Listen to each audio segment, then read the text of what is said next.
Right now at 4 o'clock, we come on the air with the possibility of severe weather. Areas southeast of Denver like Castle Rock and Parker are under a tornado watch. We have crews that are seeing sunny skies so far, but some impressive clouds, and we know this is all about how the heating of the day comes at a certain time. This is a live look near Aurora Reservoir. And some people spotted this funnel cloud. Look at that, Kim. That's crazy. That's near Franktown and Castle Rock. I mean, you can see it there in the distance. The storm is causing problems at DIA, where there are more than 650 delays right now. And take a look at this. Joel took drone video this morning out east in Anton. That is leftover hail from last night's storms in South Washington County. There is still enough out there. It looks like they had a snowfall. Corey, you were here for us last night when that happened. You're here for us again today, early this afternoon. And do you see the ingredients for some severe weather? The ingredients are still absolutely there. This is the 8th day in a row that we've had severe thunderstorms in our area.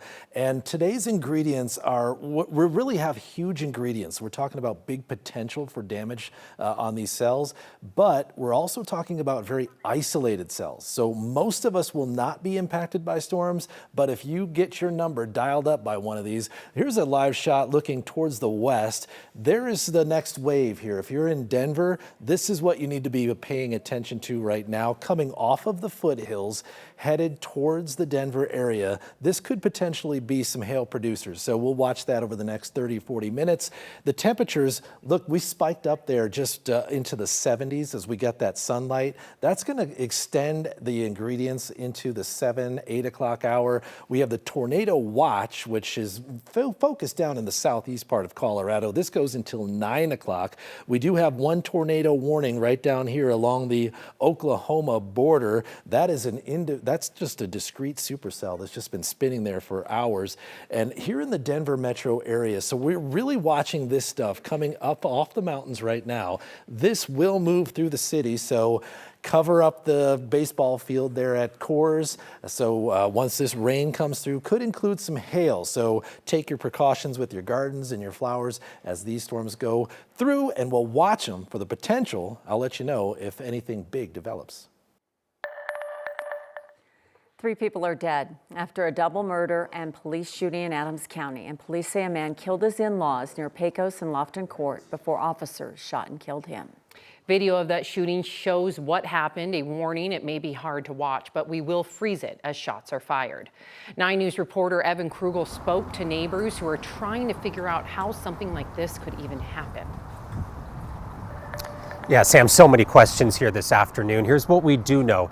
Police say just after 5 o'clock this morning, a man used his truck to break into a garage of his in-laws' home, then killed them before calling 911 on himself. This afternoon, there are so many unanswered questions here as we learn more about that couple that was killed from the man who lives next door. Few people understand life on Kokai Court better than Frank Kokai. Oh, I love my neighborhood.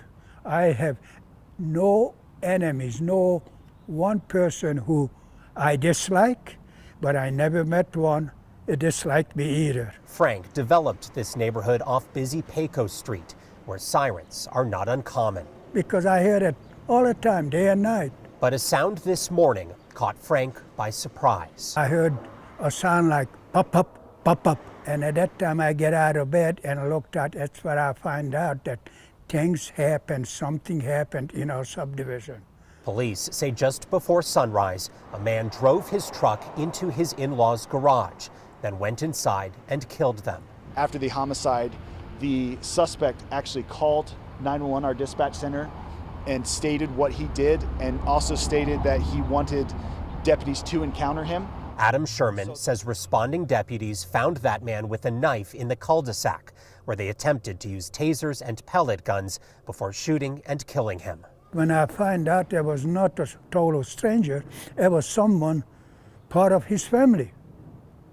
And that just took everything out of me. Frank says his 79-year-old next-door neighbors were kind and helpful, and the husband was a distant relative and close friend. He did not deserve anything like that. He won't hurt a fly. I don't know he ever had a a hard disagreement with anybody. Frank is used to answering questions about Kokai Circle, but today he's the one with questions. Yes, I am sad. I'm sad for what happened. My blood-related family. Yeah, I am sad. Now, in that video, you can see the suspect holding what appears to be a knife.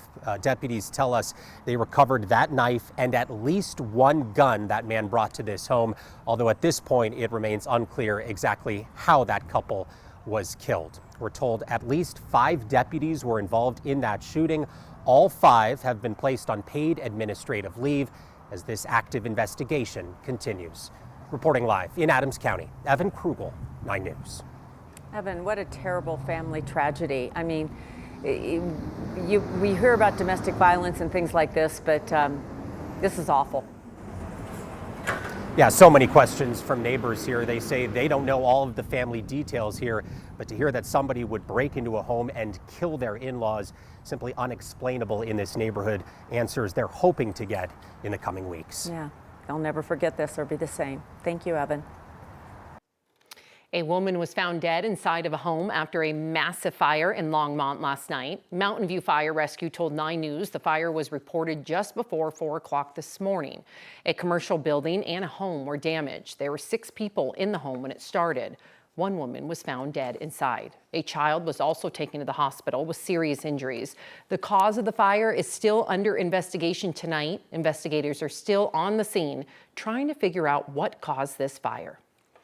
The man suspected of attacking people during a pro-Israeli gathering in Boulder is in federal court and was so this afternoon, where he faces what is a hate crime charge. Mohammed Solomon is accused of throwing lighted Molotov cocktails at people who were peacefully walking to call attention to the Israeli hostages held in Gaza.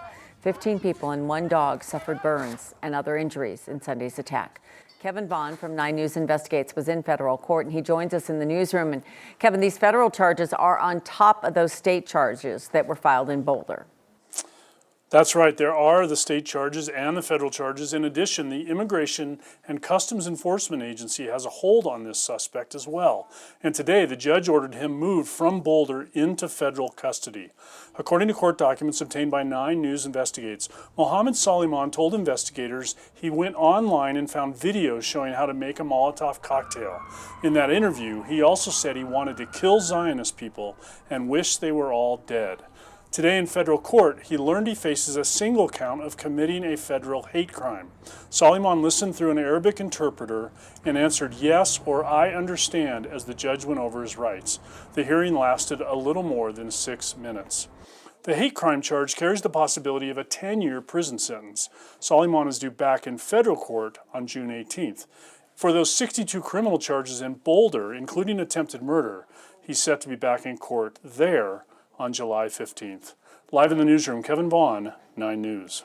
And so, Kevin, they can prosecute these simultaneously, right? State and federal charges? They can do that. There's also the possibility he could be deported without these criminal cases going forward. That has happened in some other cases around the country. So we have to wait to see how it all is going to play out. Yeah, I know you'll closely follow it all. Thanks, Kevin. Safeway workers could soon go on strike. The union representing many workers at Safeway and Albertsons voted overwhelmingly to authorize a strike. The union says 99% of voters in the metro area voted yes. Bargaining has been going on now for months. The union is pushing for better wages, staffing levels, and benefits. There are more than 100 locations that could be impacted across Colorado. King Soopers workers and the company are also back to the bargaining table to bargain with their labor deal, meaning we could see a dual strike as soon as next week. Tonight at 5, Steve on Your Side is looking into why these strikes are happening more often. Drivers on the west side of the metro area had to deal with some slow traffic today. That's because of a giant pothole on I-70 near the Morrison exit. Sky 9 gave us a view over the area this morning. Our crew that drove by said it was a pretty deep pothole. You can see driving by in the eastbound lane. CDOT says it's because of the recent heavy rain and construction in that area. CDOT crews were out most of the day working to make those repairs. Oh, okay. Right now, the Broncos are spending their summer days at Dove Valley, so Empower Field is getting ready for summer concerts. Take a look at the crews getting all the stage set up. Empower Field is hosting 5 big concerts this month. Coldplay is the first up on Tuesday night. Post Malone will be here next Sunday. Those shows are popular, and that place is hopping, that whole area. I've never seen a concert there. I've been to Oh, you Monster haven't? Jam there. Oh, Monster Jam. Concerts are great there. Are and they? usually, especially in the summer months and in the evening. Yeah. Okay, gotta put They that do on a the great calendar. job. And now with the best big screens and everything, it's good. It's fun. right. Check it out.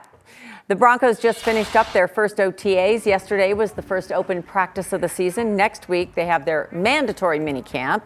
And someone stopped by today, familiar guy, chatting it up with Bo Nix. Yep, there we go, our favorite quarterback, Peyton Manning. He also talked to the other, Peyton guy, the coach, and several other players. Next week, our Broncos insider, Mike Kliss, is going to have everything we need to know from minicamp.